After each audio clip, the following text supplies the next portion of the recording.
soy Eduardo y hoy en el canal Inversor Sin Fronteras vamos a hablar del oro como un activo más de inversión. Como siempre, recordar que los contenidos de estas presentaciones tienen únicamente finalidad informativa y bajo ninguna circunstancia deben considerarse como una recomendación de inversión. Como siempre, recordar darle al like, suscribiros en el caso de que no estéis y darle a las notificaciones para que os llegue la información de cuando salga un nuevo vídeo. El oro tenemos que tener unos conceptos claros sobre él y saber un poquitín de su historia. Para empezar vamos a hablar de la métrica, de la pureza, del spread, qué es eso del patrón oro, qué fue Bretton Woods. Entonces empezamos. La métrica del oro.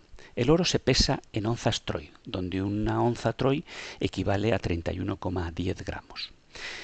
La onza Troy y todo su conjunto de unidades viene de una métrica inglesa de pesar. Sin embargo, la pureza del oro a veces se denomina finura del oro, se mide en quilates, que también hablaremos de ello. Importante, primer punto, no confundir las onzas normales con las onzas Troy. Una onza normal son 28,7 gramos y la onza Troy, que hemos dicho que es con la que se controla el oro, son 31,10. Entonces, en ese punto, si alguna vez compráis o vendéis oro, que os apliquen onzas Troy, ¿vale? La pureza del oro. Hemos hablado de quilates. El quilate ha quedado como unidad de medida de la pureza del oro. Es una aleación que contiene oro junto con otro metal. Un quilate equivale a 1 partido 24. Por lo tanto, si es de pureza 100%, será 24 quilates. Aquí os dejo varias tablas donde podéis ver la proporción en los quilates. Veis 24 quilates, pureza al 100%. Y luego la finura. Normalmente, cuando se habla de oro, se suele hablar mucho de 18, de 14 quilates. Esto, 18-14 quilates, no es oro puro, se utiliza en joyería sobre todo por temas de dureza del metal. Pero cuando hacemos de inversión estamos hablando del 24%. Otro punto que tenéis que tener en cuenta cuando queréis hacer alguna transacción en oro, pues que no os engañen y os apliquen, que os vendan oro de 14 o 18 quilates en vez de 24. Eso entonces lo tenéis que tener en cuenta. Luego también por los colores, aquí veréis con una finura, sobre todo esto se utiliza en joyería, de 750 gramos por cada 1000 gramos, y luego los diferentes aleaciones que puede ser con plata, con cobre, con níquel, con platino. Entonces aquí también tenéis el tema de los colores. El spread, importante. ¿Por qué? Porque el spread es la diferencia entre cuando se compra y se vende. Y ese spread puede ser muy, muy alto. Entonces, os pueden reducir un 5, un 10, un 15 o un 20% entre el precio de que comprasteis vosotros y cuando lo vendéis. Entonces, en ese sentido, en cada momento, cada entidad tiene un spread diferente, en cada momento puede haber un spread diferente. Entonces, es importante el tema de la onza Troy, es importante conocer los quilates del oro y es importante conocer el spread del oro. Patrón oro. El patrón oro durante muchos años se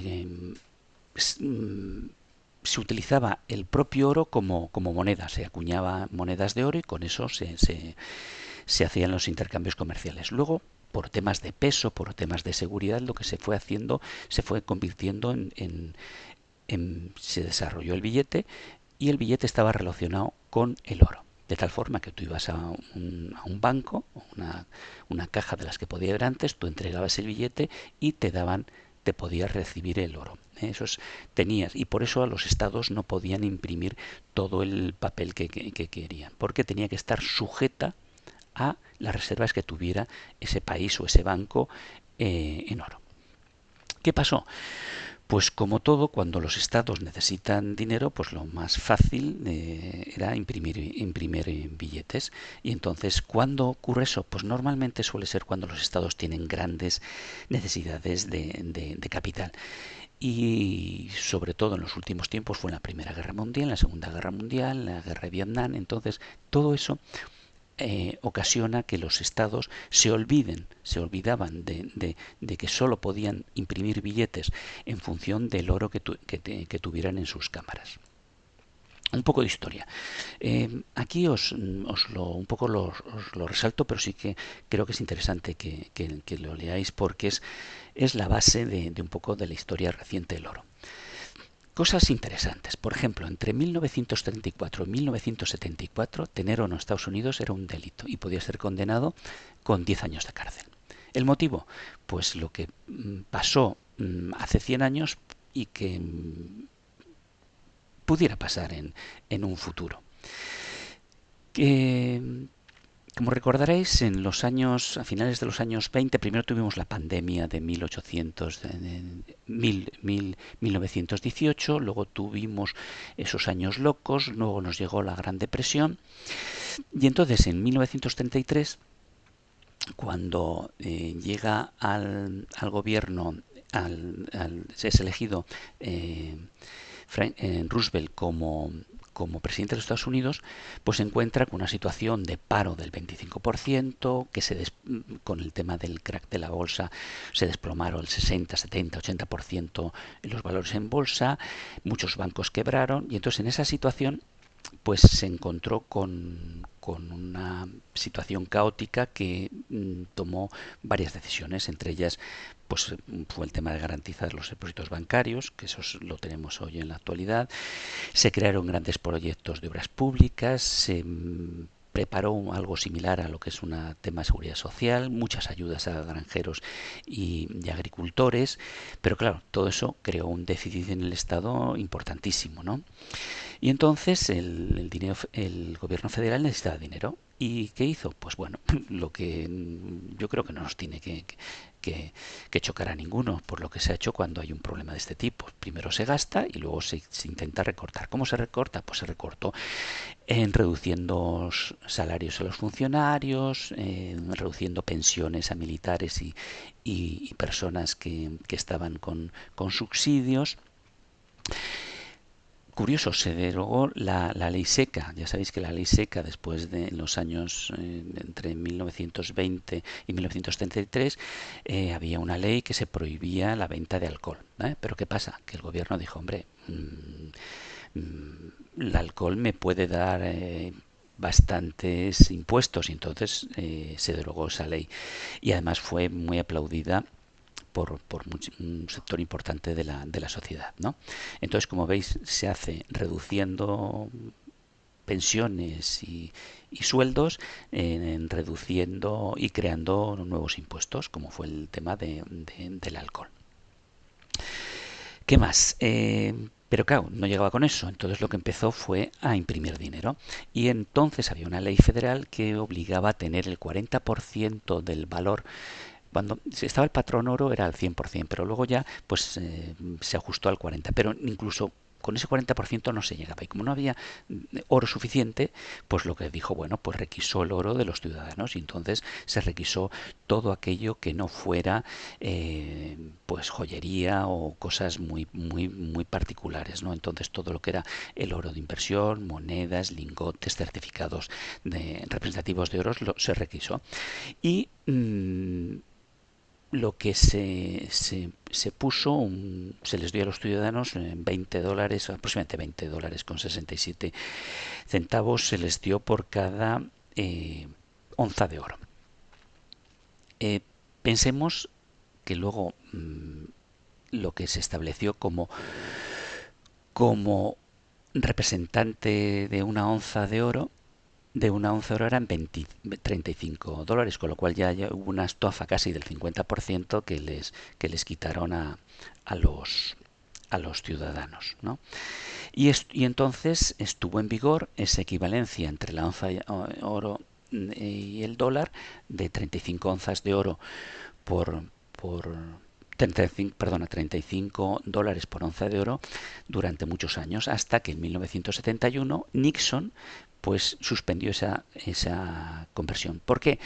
Pues a finales de los años 60 Francia lo que hizo fue cambiar sus dólares por oro, luego Alemania también lo intentó y entonces dijo Estados Unidos que no, que no, que eso no valía y que entonces a partir de entonces no se convertían los dólares en oro. Como veis, primero se pasó de un patrón oro que estaba respaldado, luego fue un tema de secuestro del oro de los ciudadanos y luego al final pues se llegó al dinero fiat, en el cual Estados Unidos decía que el dólar lo respaldaba a él y que no le hacía falta el oro.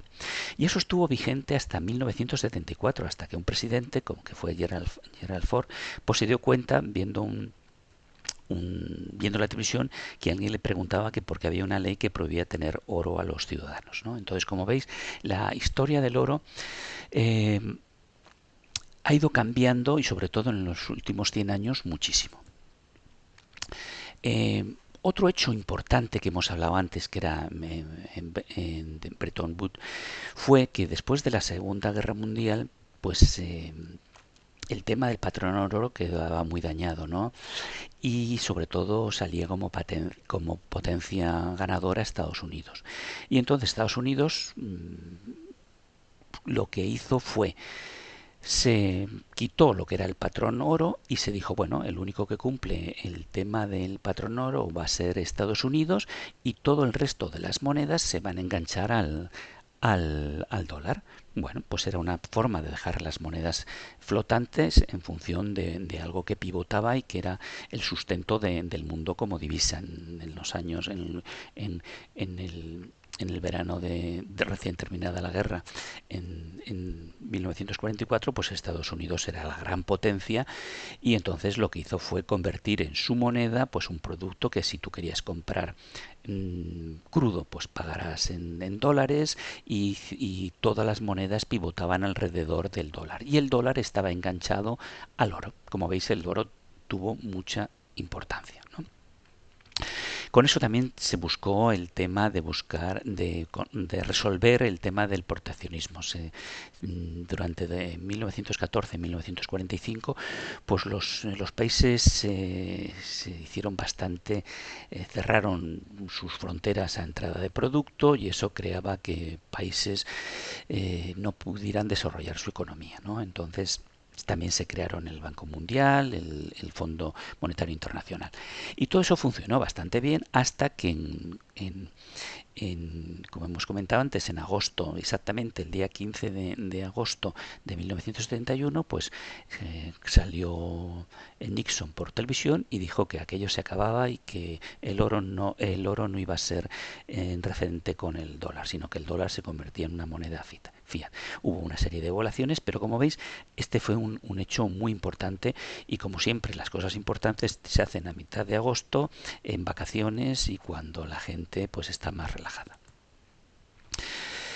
Invertir en oro. Yo aquí os recomiendo que veáis dos vídeos del canal. Uno es el tema del plan de inversión, el R2. ¿Para qué? Para tener un plan de inversión y en ese plan de inversión dar cabida al oro. Y luego, pues también que veáis la situación de mercado, que es complicada y que es cuando la veáis y la comparáis con lo que pasó hace 100 años, pues hay cosas muy, muy similares. Una pandemia, una situación parece de gran alegría en la actualidad, con una deuda brutal, no producida por una Primera Guerra Mundial, pero sí creada por una pandemia y por unos gobiernos voraces en el tema de endeudarse, sin ningún tipo de control. Entonces, para invertir en oro, pues dentro de este plan de inversión, pues podemos tener una parte de nuestra inversión en oro. En oro lleva con nosotros más de 5.000 años, ¿no? Y como veis, durante los últimos 100 años ha estado directa o indirectamente muy relacionada con las finanzas. Se considera un activo de reserva, actúa de forma descorrelacionada con temas, por ejemplo, con la inflación, con la subida de tipos. Entonces, en ese sentido, tenemos que ver que si la inflación sube, pues las cosas cada vez valen más, y en cambio el oro mantiene muy bien como reserva de valor, ¿no?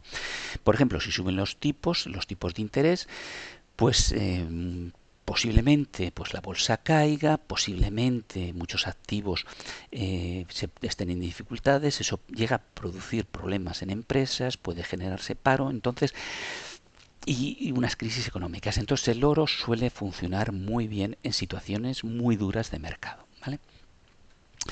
También para invertir en oro hay que saber diversificar, ¿no?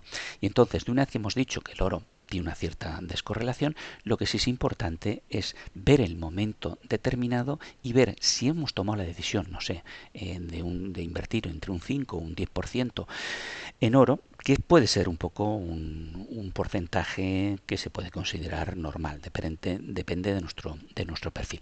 Pues ver si es interesante hacerlo en oro físico o en papel, utilizar fondos, ETFs, ir a mineras, y para eso pues veremos las peculiaridades de cada uno de los activos que invierten en oro, ver el tema de la seguridad, los gastos, los riesgos, la liquidez.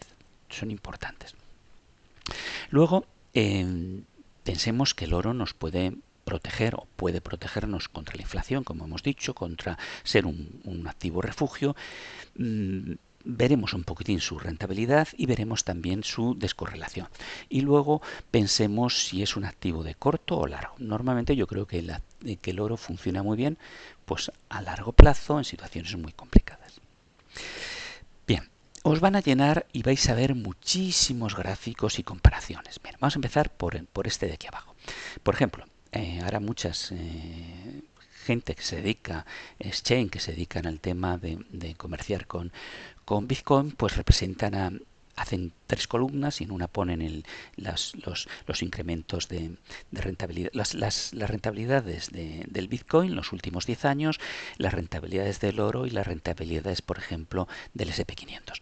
Esto no digo que sea mentira, pero sí que hay que verlo con cierta distancia. Primero, estamos hablando de 10 años, estamos hablando de los últimos 10 años que han sido totalmente especulativos en muchos sentidos. Y además, por ejemplo, estamos hablando de los 10 años que pueden ser los 10 años de funcionamiento del Bitcoin.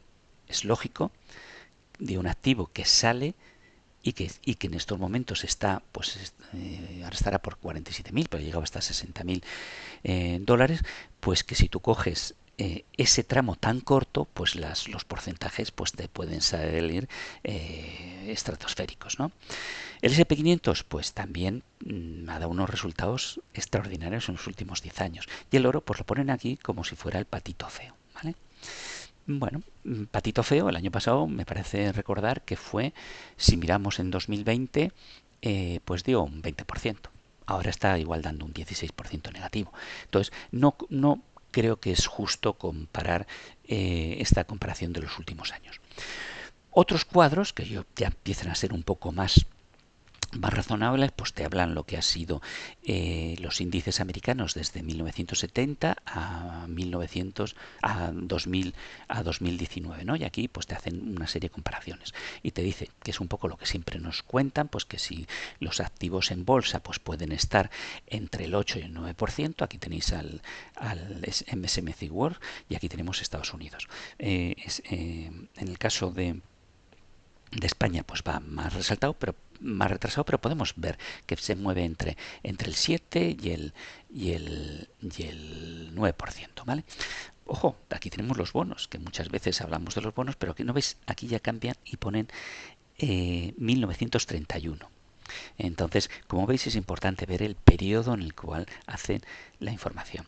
Vemos la inflación. Fíjate, aquí en inflación habla de 1931. Si comparamos la renta variable con la inflación, pues normalmente la renta variable,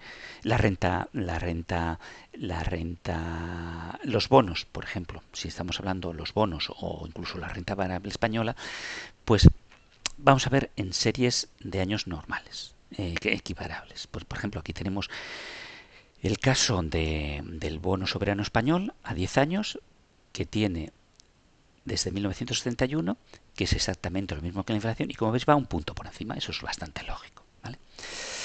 Y el oro, pues el oro le ponen desde el 74 y como veis podría parecer que no da la rentabilidad que no se defiende bien frente a la inflación, pero como veis los espacios temporales son diferentes.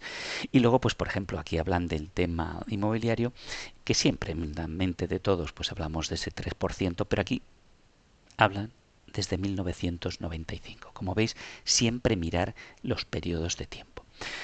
Y aquí yo creo que es una de las más fiables, que es el precio en dólares del oro, desde 1973. Hemos hablado que Nixon, a partir de 1971, desvinculó los 35 dólares por onza y lo dejó libre. Pues aquí yo creo que esta sí que es bastante real. Que aparece este 35, ves, se mantuvo, pero se mantuvo, pero aquí ya nos metimos en el 1980, ya teníamos estábamos, fijaros, la 11 Troy lo que había subido, ¿vale? Entonces, esto está en euros por onza Troy. Como veis, aquí estamos hablando ya de estos niveles, ¿vale? Aquí estuvo bastante estable durante 20 años.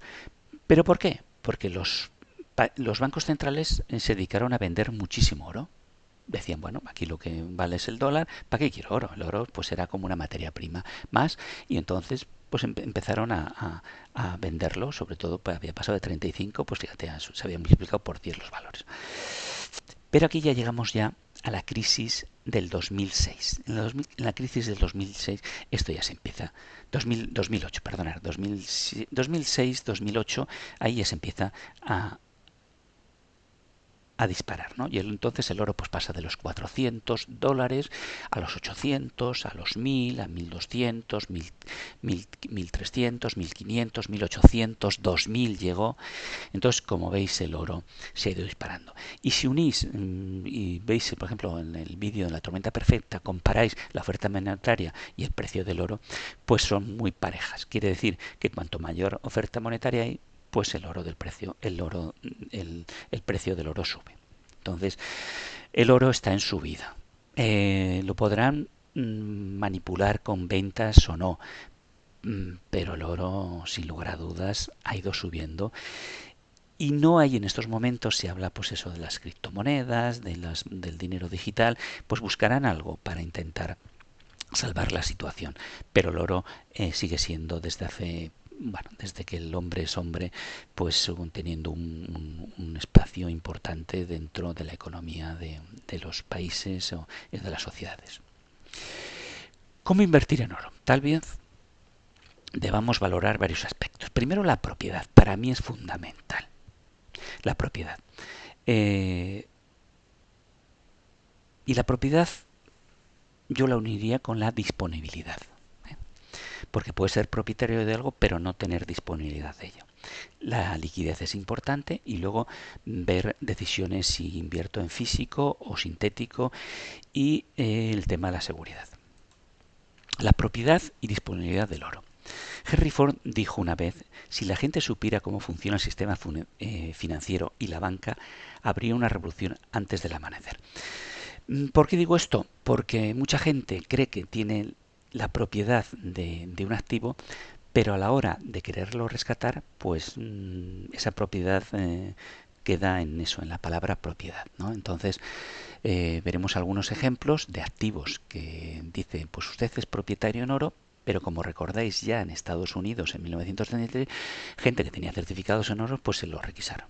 ¿Vale? O gente que tenía dinero y tenía el oro en cámaras acorazadas, pues se quedó sin ese oro. Entonces, el tema de la propiedad tiene muchos matices y muchas formas de verlo. Pero como con la propiedad no basta, también yo creo que está muy relacionado con la disponibilidad, que es un aspecto que cuenta muchísimo. Puedes ser propietario, pero no puedes disponer de él. Y luego aquí es importante reducir riesgos y uno de ellos es el de contrapartida. Veremos en algunos activos que invierten en oro que si tiene problemas la entidad que tiene tu oro, pues tú tienes un problema enorme. La liquidez del oro. El oro se puede convertir fácilmente, digo fácilmente ahí entre comillas, siempre puede haber sus problemas, ¿no? O sea, no, tú puedes tener un lingote de 12 kilos de oro y si quieres comprar el pan, pues te va a costar, le vas a tener que dar una limada a ese lingote, ¿no? Entonces, eso.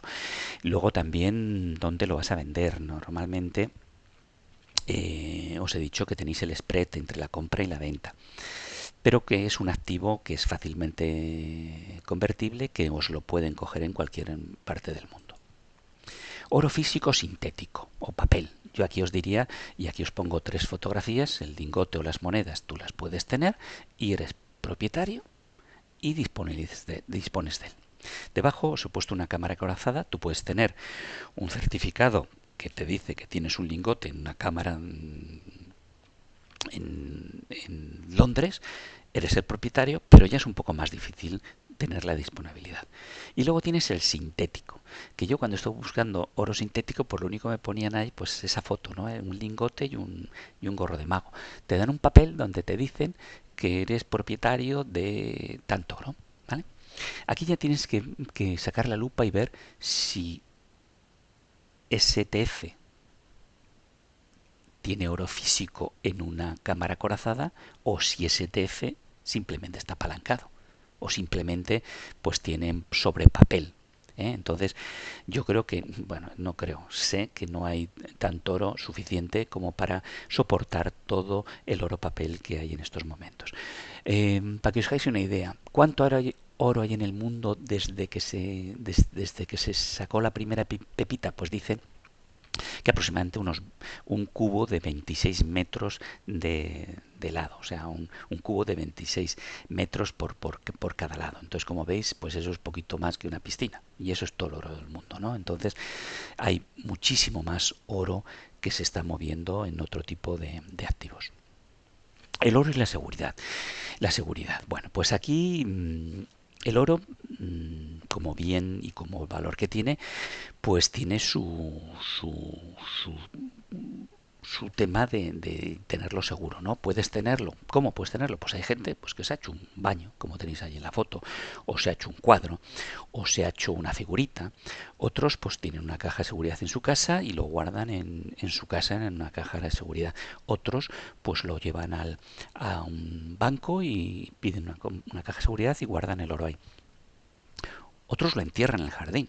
Y como digo yo, es el mapa del tesoro, ¿no? Y para que se encuentre un tesoro alguien lo tiene que perder. Entonces, como veis, el oro, por su valor, eh, tiene que estar con una cierta seguridad. Muchas veces tenemos en casa aparatos, no sé, un aparato de televisión o nuestro coche que vale más que el oro que podemos tener y en cambio lo tenemos el coche en la calle o tenemos la televisión en nuestro salón de estar. Entonces hay que buscar el equilibrio entre seguridad y coste de almacenamiento del oro. Lo negativo del oro. El oro tiene sus partes positivas y sus partes negativas. Los más acérrimos y contrarios al oro pues dicen que el oro no genera rentabilidad ni dividendos y eso es cierto. El oro es una reserva de valor. Yo siempre digo que el mejor ejemplo del dinero fiat y el oro es, por ejemplo, tú hace, no sé, 100 años con una pepita, con un onza de oro que podía valer, no sé, mm, $35, te comprabas un caballo, ¿vale? Pasa el tiempo, hoy una onza de oro vale $1.800, te puedes comprar un caballo, pero con 35 dólares no te compras un caballo. Entonces, como veis, el dinero fiat se ha devaluado en el 95%, en el 99,5%, y va más, y va más, y sobre todo en los dos últimos años, muchísimo más. Aquí también otro segundo punto que dicen que el oro físico requiere almacenamiento seguro. ¿Por qué? Porque tiene valor. En cambio, pues, no sé, dile a un venezolano que, que guarde sus billetes en una caja fuerte. Dirá, ¿para qué? Si necesitaría una caja fuerte muy grande, ¿no? Entonces, el dinero fiat es papel, papel, absolutamente papel. Entonces, en ese sentido, el decir que el oro necesita gastos, pues por supuesto. ¿Y cuánto puede ser un gasto? Pues aquí os pongo no sé, tener una caja de seguridad en un banco o en una entidad, pues puede ver entre 300 a 600 euros. Luego pues tener un seguro, pero que son gastos que tenemos que tener en cuenta de la seguridad, pero propiamente por el valor que tiene el oro. Y luego tenemos que tener en cuenta, que es otro de los temas que dicen, es el tema del spread. Entonces, si por ejemplo en el cambio de un dólar pues te pueden cobrar de una divisa a otra pues entre un 2%, pues el tema del oro pues te puedes ir entre el 5 o un 10%. Entonces el tema del split sí hay que tenerlo en cuenta, ¿vale? Pero bueno, son cosas a tener en cuenta y conocerlas. Diversificar en oro. Bueno, ya nos vamos a ir centrando en cómo vamos a invertir en oro. Podemos comprar oro físico en empresas de fundición de oro de reconocido prestigio. Fundamental. Si veis vídeos en internet, veréis que algunos abren lingotes y están por dentro rellenos de plomo, ¿no? Entonces, en ese sentido, cuando compréis oro físico, comprarlo en entidades de reconocido prestigio. En España hay muchas, bueno, no hay muchas, hay varias y tienen su historia y tienen sus certificados y dentro de lo que cabe son los más seguros. Luego también hay otra forma que es comprar el oro en plataformas que os lo custodien, ¿vale? Entonces ahí os he dicho que el tema de la propiedad la tenéis, pero la disponibilidad ya no es tan cercana. También podéis hacer comprar fondos en activos, fondos que trabajan en activos de oro. La ventaja de los fondos, pues la conocéis. El tema sobre todo fiscal, podéis hacer traspaso de fondos sin tener extra costes de pago de impuestos. Las ETFs y las acciones se mueven muy parecidas. La ventaja que tiene es la rapidez y siempre yo os recomendaré, hay ETFs en oro físico y ETFs en sintéticas o de papel. Yo las de papel sinceramente pues no me agradan nada, entonces prefiero las de ETFs de oro físico y está muy bien las ETFs para tradear, entonces para tradear está bien. Y luego también otra es una compra indirecta de tener una exposición al oro, que son las empresas mineras. Y aquí os voy a poner unos ejemplos en cosas en las cuales pues yo conozco y se puede invertir, ¿no? Entonces el tema de compra de oro físico, pues aquí bueno tenéis es muy popular en Degusa, donde podéis comprar lingotes, monedas, almacenar vuestros activos allí o en otro lugar. Luego también está la compra en plataformas como la que os indico ahí. En el tema de fondos, pues no sé, ahí tenéis un fondo de BlackRock, os dejo el ISIN. El tema de las ETFs, aquí ya os hago referencias al oro y a la plata. Algún día haremos un vídeo sobre oro y plata, pero realmente pues tiene una cierta correlación importante entre el oro y la plata. Entonces ahí tenéis también. Y luego pues han tres empresas mineras importantes que son las que también se puede invertir. Pero pensemos que las empresas mineras no replican exactamente el oro. Puede ser que una minera que necesita en épocas en que, imaginaos, el oro está en una situación muy baja, pues ha vendido sus producciones futuras de oro a otra entidad y con lo cual pues puede subir el oro, pero que esa compañía no subirá, ¿no? Entonces tenéis que tener en cuenta eso. Hay un acto reflejo muchas veces que sube el oro, suben las mineras, pero no siempre, ¿vale? Entonces ahí tenéis un ejemplo de activos a tener en cuenta. Como siempre, para terminar, y de resumen, os diré que el oro puede ser un activo interesante dentro de vuestro portfolio de plan de inversión. Los porcentajes, pues el más el que en todos los foros se puede hablar como razonable pues eso, entre un 3 5 10%. Eso pensar que es, si alguna vez tenéis que eso se os dispara, posiblemente el resto de vuestros activos tengan un problema importante, ¿eh? Entonces, yo siempre digo que ojalá mi parte, mi exposición a oro sea tranquila, porque quiere decir que el resto me va bien. La forma, siempre lo que esté relacionado con físico, y la propiedad fundamental y la de disponibilidad muy necesaria, ¿eh? Podéis pasar el 80% del tiempo con el oro que prácticamente está ahí mortecino, pero el 20% cuando se mueve, se mueve. En estos momentos se puede mover, se puede mover. Yo no recomendaría, como hay gente que dice, pues me pongo todo en oro, no hay que ser extremista. Entonces, en ese sentido, ser prudentes, tomarlo como un activo más, formaros, informaros y, como siempre os digo, esto continuará, ¿eh? Dentro de un tiempo haremos una revisión y veremos si lo que hemos hablado del oro se ha materializado. Muchas gracias.